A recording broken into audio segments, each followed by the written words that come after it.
Olá pessoal, bem-vindos a mais uma aula em nosso canal. Hoje nós vamos falar da última temática que é estudada no curso de processo penal, que são os recursos penais e as ações impugnativas autônomas, que elas vão estar em o mesmo título dentro do Código de Processo Penal. Então olha só, recursos e ações impugnativas autônomas, que pelo nosso código são confundidas, não é? Mas nós vamos estudar esses dois temas em duas videoaulas aqui. Hoje a gente vai estudar a teoria geral do recurso e o recurso de apelação e recurso em sentido estrito. E na próxima aula, que vai estar também disponível no canal, nós vamos estudar os demais recursos processuais penais previstos no CPP e vamos estudar a revisão criminal também. Beleza? Então, venha com a gente e vamos acompanhar os estudos aí dos recursos penais. Olha só, primeiramente, nós vamos estudar a teoria geral dos recursos penais, verificar o que é aplicado indistintamente a todos os recursos, o que é comum a todos eles, e uma partezinha que é diminuta no nosso Código de Processo Penal. Aliás, nosso Código de Processo Penal, por ser bem antigo, ele não tinha como característica redacional iniciar um capítulo de uma temática com os princípios aplicados e com as noções gerais, com a parte geral, né? Isso vem se adaptando e vem se construindo nas novas normas. Então hoje, quando a gente estuda, por exemplo, as medidas cautelares, nós temos um capítulo próprio, inicial, que vai tratar sobre a teoria geral, os institutos que são aplicados a todos aqueles daquele determinado capítulo, tá? Então vamos ver aí a teoria geral dos recursos. O porquê dos recursos é algo importante para a gente se questionar inicialmente. Então o recurso, ele vem como uma decorrência natural de irresignação quando nós temos alguma decisão contrária a nós. Então veja só, não só no âmbito processual, mas via de regra, naturalmente há uma irresignação quando algo é decidido contra o que a gente pensa. Então, é da natureza humana pensarmos estar certos ou ter razão sobre as temáticas ou sobre o que a gente discute. No processo, isso funciona da mesma forma. É normal que a parte entenda estar certo sobre aquele determinado tema ou sobre aquela determinada vertente. Então, seja acusação, seja defesa. Então, ela tem uma decorrência natural da natureza humana, uma decorrência psicológica, inclusive, tá? De tentar sanar essa irresignação. Então, a partir do momento em que você permite o recurso e permite uma reapreciação da matéria por outro órgão, já começa a se introjetar um entendimento da possibilidade de se estar errado, né? Enfim, nós somos teimosos, a psicologia explica isso com a dissonância, né? Quando acreditamos que estamos corretos, é muito difícil a gente rever a nossa opinião, então ela tem esse efeito. E também, olha só, tem decorrências históricas racionais, né? Tem decorrência da possibilidade de erro também, claro, né? Então, o judiciário também é passível de tomar decisões erradas e, para isso, há os tribunais possibilitando a revisão dessas decisões. Então, tem uma série de fundamentos, tá? Antes que isso seja introjetado no nosso direito e que eu venha com um argumento da autoridade legal falando, olha, tem porque é previsto e ponto final, não. Há um antecedente natural, inclusive, e psicológico com relação a essa irresignação que nós temos, tá? Os fundamentos legais, e agora eu venho com o argumento da autoridade da lei, não é? Os fundamentos legais estão primeiro lá na Constituição. Então, o inciso 55, que fala do contraditório e ampla defesa, ele fala que o contraditório e ampla defesa se aplica a todos os meios e recursos inerentes. Então, olha só, implicitamente, esse aqui é o argumento, por exemplo, trazido pela Ada Peregrini, né? A saudosa Ada Peregrini, e o Paulo Rangel, naquele livro Teoria Geral do Processo, que é bem conhecido, né? E eles trazem como um princípio implícito, né? Nutt também fala de princípio implícito e outros doutrinadores. Então, olha só, nós não vamos ver um dispositivo constitucional que fale do direito ao recurso expressamente. Então, ele está implicitamente alocado em diversos dispositivos que nós temos na própria estrutura do judiciário.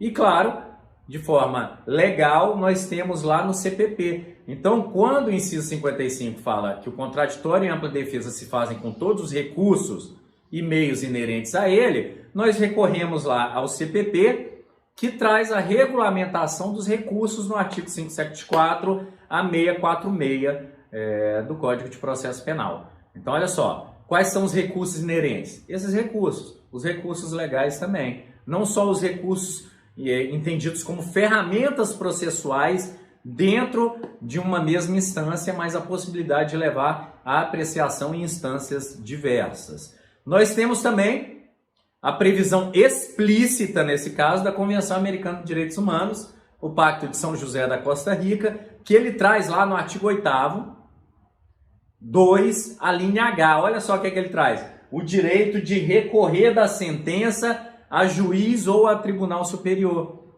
Então vejam, quando a gente recorre à Convenção Americana de Direitos Humanos, que por força do artigo 5º, parágrafo 2º, está introjetada no nosso ordenamento com força supralegal, por conta da interpretação dada pelo STF, né, aí até de relatoria do Gilmar Mendes, né, nós temos um substrato que fica abaixo da Constituição, acima do ordenamento jurídico, falando do direito, no caso aí da Convenção, ao duplo grau de jurisdição, ao duplo grau. Vejam, nós temos na Convenção duplo grau, na nossa Constituição, implicitamente, vários graus de recurso. Então, a Convenção traz o mínimo, a nossa Constituição traz um âmbito maior, tá bom? Então, Convenção 82H está a previsão do direito a recorrer da sentença a juiz ou a tribunal superior. Classificação. Nós temos diversos tipos de recurso. Eu fiz uma classificação do recurso quanto à vontade. Então veja, naturalmente o recurso deve ser um ato de vontade. Um ato de vontade decorrente da irresignação. Então alguém tem uma decisão contrária ao que pensava ou ao que queria, seja interlocutória ou seja final, então há a possibilidade do recurso se ir resignando contra aquela decisão e buscando uma terceira opinião de um tribunal, não é? Olha só, mas nós temos também a previsão dos recursos de ofício. É um nome impropriamente construído, porque vejam só, o recurso ele traz consigo a ideia de irresignação. Quando a gente fala de recurso de ofício, nós temos um recurso trazido por previsão legal. Então, não é bem um recurso de ofício, porque o juiz não age por vontade própria, mas age pela voluntas lege, pela vontade da lei. Então, o recurso de ofício é aquele previsto em lei. Eu prefiro chamá-lo aí de um reexame necessário, ou de uma condição de validade de uma decisão.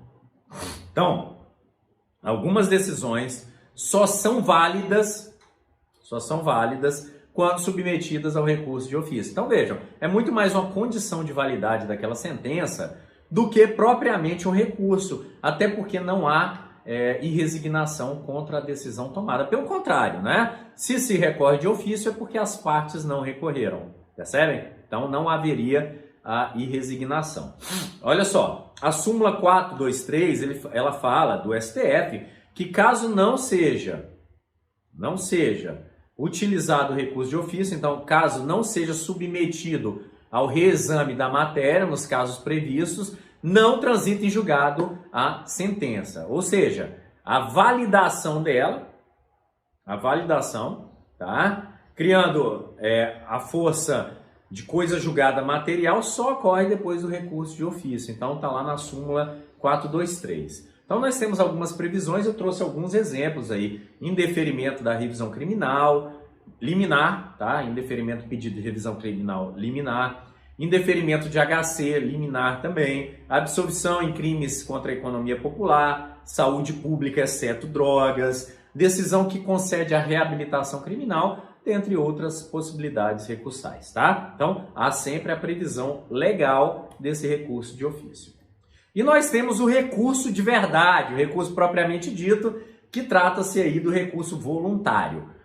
E olha, repito, a voluntariedade é um pressuposto do recurso. Querer recorrer e ter um interesse em recorrer também por decorrência lógica, tá? Então, o recurso voluntário é a regra de recurso que está ligado diretamente ao inconformismo e ligado também a uma decisão que seja contrária ao que se pleiteava. Então, e resignação e vontade estão correlacionados, tá? Então, os recursos processuais que nós vamos estudar aqui são esses. Recurso em sentido estrito e apelação, que nós vamos ver na aula de hoje.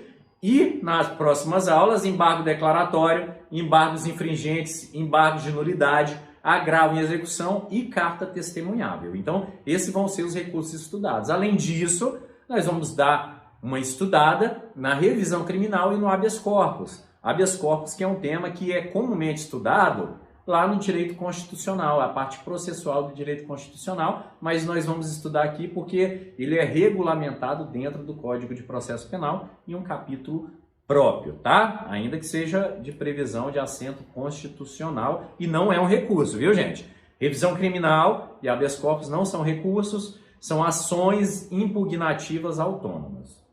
Então, são ações penais de sinal trocado que buscam a liberdade, tá? Juízo de admissibilidade. Então, olha só, o recurso ele tem duas etapas. Ele tem a etapa prelibatória e delibatória. Na prelibatória é analisada a admissibilidade, sem verificar o mérito do recurso. Então, conheço ou não conheço do recurso, quando vocês ouvirem nos tribunais. Então, conhecer do recurso. Conhecer do recurso é identificá-lo como admitido. Então, porque foi feito o juízo de prelibação ou de admissibilidade. Então, olha só, trata-se de uma verificação dos requisitos recursais. E quais são os requisitos? Primeiro deles, princípio da taxatividade nos recursos. Só é possível recorrer de algo quando previsto legalmente. Então, só se recorre contra decisões quando há uma previsão expressa de recorribilidade. Ou então, se recorreria de qualquer decisão no processo. E o processo é feito disso, né? Pedidos e decisões. Então, não são todas as decisões que são recorríveis. Então, o princípio da taxatividade, que é a necessidade de previsão legal. Então, o primeiro exame de prelibação é se há previsão legal. Segundo, tempestividade. A ideia do recurso é que haja um prazo para que seja a decisão recorrida, até para que se possibilite uma segurança jurídica. Então, passado aquele prazo, entende-se como aceita a decisão sem resignação. Então, os recursos têm prazo e esse prazo é preclusivo. Perdido o prazo, entende-se aceita a decisão sem resignação. E aí vai transitar em julgado aquela determinada decisão. Forma. Os recursos exigem uma forma. No processo penal, a maioria dos recursos, como os dois que nós vamos estudar, a forma de apresentação, de manifestação de vontade quanto ao recurso, ela é um pouco aberta. Então, olha só, é por petição ou por termo. Petição é aquela por escrito, que depende do poder petitório e que vai ser feita, portanto, aí, por advogado ou pelo Ministério Público, que são as partes envolvidas. Ou pode ser feito, no caso do processo penal, revisão criminal e apelação, por exemplo, por termo, a simples manifestação de vontade. Então, pode ser um advogado ou MP que recorra oralmente dentro de uma audiência de instrução, por exemplo, e julgamento. Então, ali mesmo ele manifesta a vontade de recorrer, ou o próprio acusado, que pode também manifestar a vontade em recorrer. Então, o acusado ele pode se manifestar na própria audiência, pode vir ao cartório e manifestar a vontade de recorrer, ou quando for intimado de uma decisão também, ele pode manifestar essa vontade de recorrer. E isso vai ser reduzido a termo pelo escrivão, tá? Depois do conhecimento aí dessa vontade. Então, termo é a manifestação de vontade que vai ser reduzida nos autos pelo escrivão. Depois a legitimidade. A legitimidade recursal, ela é ampla no processo penal. Olha o que o 577 fala aí. Então, quem pode recorrer? Ministério Público, querelante, réu, procurador do réu ou defensor. Olha que interessante. Então, a amplitude de possibilidade recursal, manifestação de vontade que é dada aí no âmbito do Código de Processo Penal. Então, como eu falei, inclusive o réu pode recorrer de decisões no processo penal. Isso aqui, gente, demonstra muito claramente o princípio da ampla defesa. A possibilidade que o réu, ainda que não tenha legitimidade postulatória, recorrer, manifestar a vontade de recorrer a termo. Então, oralmente, eu quero recorrer, suficiente, tá? Interesse da parte, deve haver um interesse também, ou seja, a decisão tomada deve trazer algum prejuízo, de alguma sorte, a quem esteja recorrendo, tá? Então, deve ter um prejuízo ali para a parte que esteja recorrendo. Então, os passos do recurso vai ser interposição, que é essa manifestação de vontade, que tem uma ampla legitimidade, e aí vai ter as razões, que aí tem uma legitimidade restrita. Aí só quem tem um poder postulatório que tem a legitimidade aí para apresentar as razões. Então, as razões são os fundamentos jurídicos. E exatamente por isso precisa de se ter legitimidade postulatória. Então, olha só, interposição, ampla possibilidade de interposição trazida pelo Código de Processo Penal. Tá? As razões não, as razões é para quem tem legitimidade postulatória no processo. Tá? Olha só, a falta de razão, gente, ela não vai ser preclusiva, então não se perde o recurso. Não se perde o recurso. O juiz vai buscar intimar o órgão, no caso do Ministério Público e Defensoria Pública, ou no caso de advogado, procurador nomeado pela parte, o juiz vai fazer a intimação, ou, se não for apresentada, vai fazer a nomeação de um advogado ad hoc para esse sim apresentar as razões. Então, veja só que interessante, né? Então, a não apresentação do recurso, a interposição do recurso fora do prazo faz com que ele seja perdido. Mas a falta de razão, não. Então, o juiz não vai julgar um recurso por falta das razões e nem vai dar esse recurso por perdido também, não vai precluir, tecnicamente falando, por ausência de razões. Então, muito importante isso. Fungibilidade recursal é utilizada também no processo penal, é também uma decorrência da ampla defesa, mas pela paridade de armas pode ser aplicada aí à acusação também. É a ideia de apresentação de um recurso por outro. Então, é a confusão quanto à utilização de recurso. E aproveita-se, tendo sido apresentado um no lugar do outro, aproveita-se um como se o outro fosse. Depende só de uma coisa para ser aproveitado, só de um elemento, a boa-fé. O juiz verificando que há boa-fé, ele aproveita um recurso por outro. Então, por exemplo, o recurso contra a impronúncia. Recurso contra a impronúncia, nós vamos ver lá na frente que o recurso contra a impronúncia é a apelação. Mas o Ministério Público lança mão do recurso em sentido estrito. Então, vejam, o que o juiz vai analisar para verificar a boa-fé? Primeiro, se tiver no prazo correto, se for interposto no prazo correto, nesse caso não tem problema, ambos são 5 dias, o prazo vai estar correto, tá? E a ausência de erro grosseiro. A divergência razoável? Olha só, há uma divergência razoável, não há uma previsão expressa, tá? Ainda que a gente entenda, a gente saiba que seja utilizado o recurso de apelação, tá? Mas não é um erro grosseiro. Não é um erro grosseiro. Então pode se aproveitar um como se o outro fosse e o juiz vai dar o tratamento na via procedimental que seja correta. Então, por exemplo, nesse caso, ele vai transformar o recurso em sentido estrito em um recurso de apelação. Vai ter efeito em quê? Nos prazos, por exemplo, de apresentação das razões, que aí vai diferir um do outro, tá? Juízo de mérito. Então, olha só, feito a avaliação de admissibilidade, a pré-libação, é feita a avaliação de mérito, a delibação. Então, a delibação é feita pelo tribunal ou nos casos de efeito regressivo, pelo próprio juiz que prolatou a decisão, que é o juiz ACO. Então, o juiz ACO é aquele que proferiu a decisão, juízo ad quem é o tribunal que vai apreciar o recurso. Então, para haver a delibação, tem que ser feita a prelibação. Então, o pressuposto é a prelibação. Avalia, nesse caso, as razões e as contrarrazões.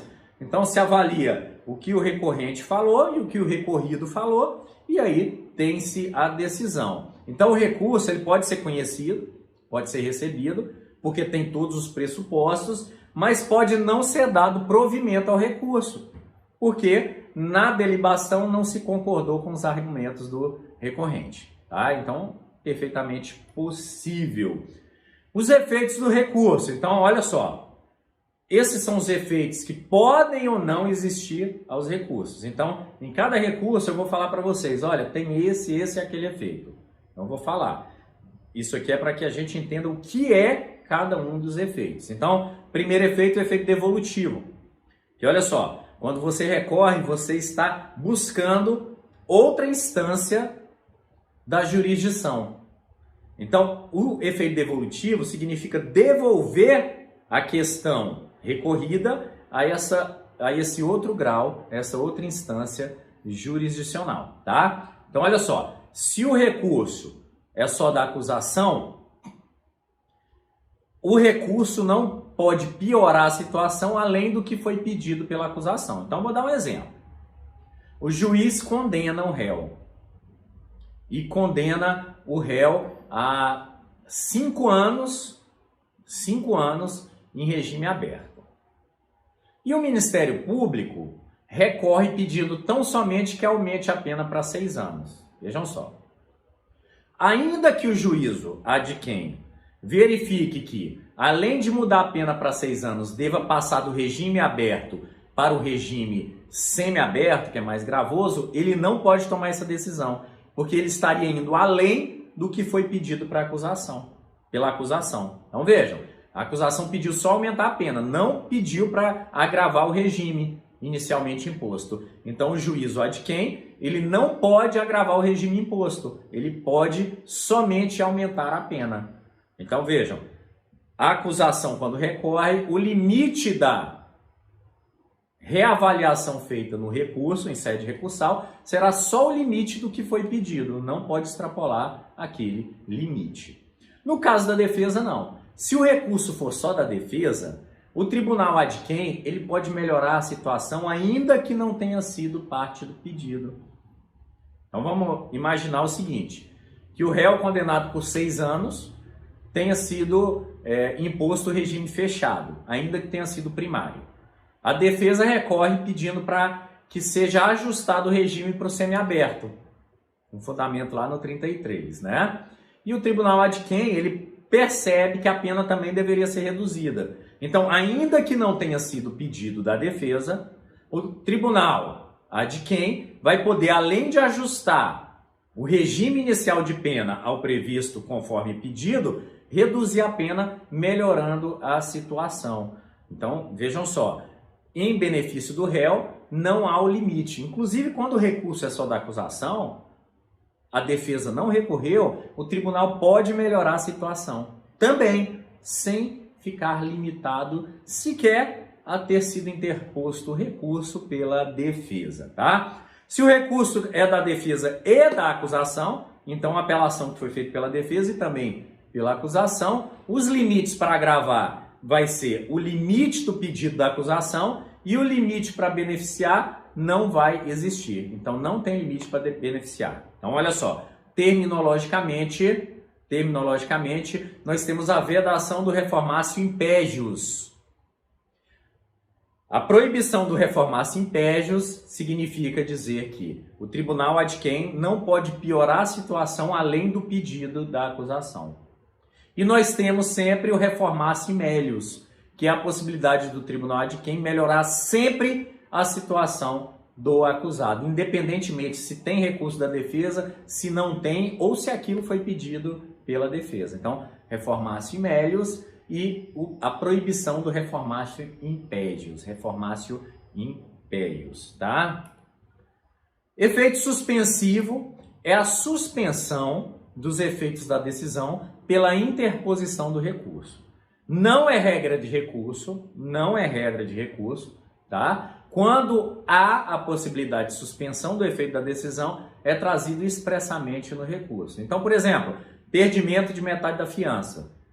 Existe a previsão legal falando que, olha, o recurso contra o perdimento da fiança suspenderá os efeitos da decisão. Então fica suspenso até ser julgado o recurso. Então exige previsão expressa legal, ok?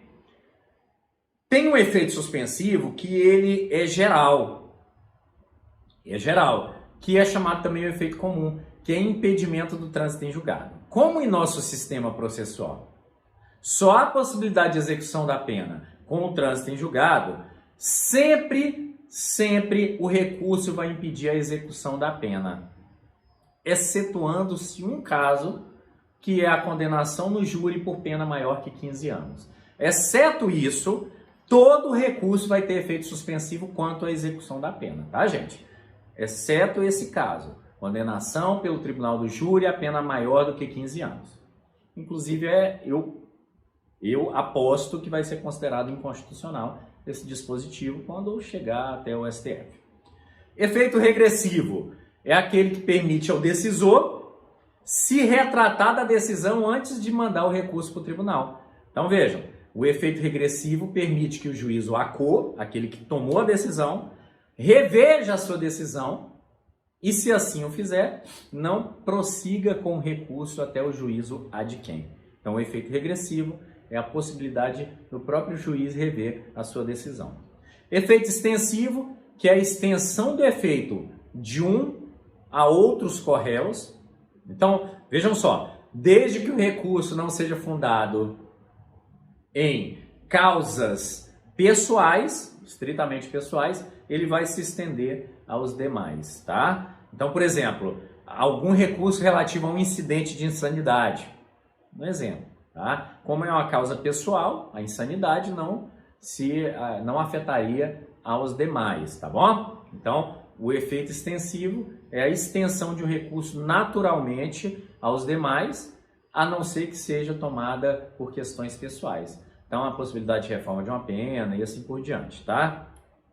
Efeito comum é o impedimento do trânsito em julgado. Eu falei que tem uma relação direta com a questão da execução da pena, então traz um efeito suspensivo comum também a todos, que é a impossibilidade de execução antecipada da pena, ressaltando menos para crimes que têm a condenação a pena maior que 15 anos no âmbito do júri. Efeito translativo, que é a devolução total da matéria impugnada, tá? Da matéria impugnada não, a devolução total da matéria, do caso, ao juízo ad quem. É comum no recurso de ofício, que permite apreciação total. E olha só, no caso de recurso de ofício, não vigora o princípio do non reformatio impégios. Não vigora. Então, caso de recurso de ofício, há a possibilidade do juiz ad quem piorar ou melhorar a situação, tá? De acordo com o seu entendimento, ok? Então, não sofre a vedação do reformatio impégios, tá?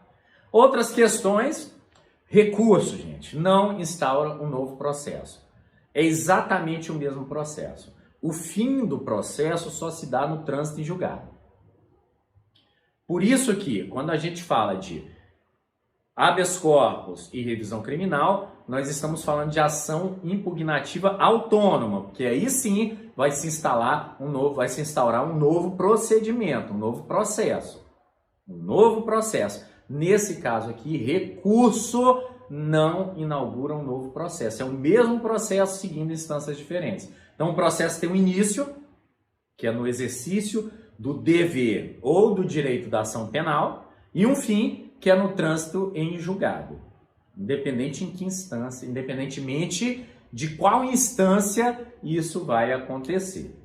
Apenas o réu ou o querelante na ação privada pode desistir do recurso, tá? Apenas o réu ou o querelante na ação privada. Na ação pública, tá? Vige o princípio da indisponibilidade. Então, olha, importante. O Ministério Público não é obrigado a recorrer das decisões. Mas uma vez tendo recorrido, ele não poderá desistir do recurso. Ok? Então, o recurso é indisponível para o Ministério Público. Ele não é obrigatório, mas é indisponível. Erro injudicando, gente, é o erro atacado quanto ao mérito do julgamento. Enquanto o erro improcedendo é o erro atacado quanto a formalidades do procedimento, quanto a nulidades, então, do procedimento, tá? Então, só para que entenda, erro improcedendo é um erro de formalidade, um procedimento tomado de maneira equivocada, tem relação com nulidades. E um erro injudicando tem relação com o mérito da apreciação da causa, é a discordância com o entendimento do juiz. O reformatio impegius indireto, então, ó, non reformatio impegius é a vedação de decisão em recurso que piore mais do que o pedido pela acusação. O reformatio impegius indireto acontece quando, olha só, anula-se um julgamento e determina-se novo julgamento da causa. Então, olha só, nesse caso, se o juiz ou ad cor determina novo julgamento da causa, esse novo julgamento, olha só, quando o recurso foi exclusivamente da defesa, esse novo julgamento não poderá ser mais gravoso do que o anterior. Então vejam, vai ser um caso em que o livre convencimento do magistrado, inclusive na decisão dele quanto à dosimetria da pena, vai estar limitado ao máximo da condenação anterior. Então, não pode piorar, chama-se reformatio impegius indireto, tá? Gente, defensoria pública, eu já falei isso aqui em outras matérias, mas não custa repetir, defensoria pública conta com prazo em dobro, Ministério Público não. Defensoria Pública conta com o prazo em dobro no processo penal. Então, olha só, gente, aqui a gente encerra a nossa primeira parte dessa última matéria. Semana que vem nós vamos ter um vídeo finalizando o nosso conteúdo, que nós vamos estudar os demais recursos e as duas ações impugnativas autônomas, que é a revisão criminal e o habeas corpus, e aí a gente encerrou o nosso escopo processual penal, tá bom? Então, olha só, fiquem com Deus, bom descanso e a gente se vê na próxima semana aí. Forte abraço a todos.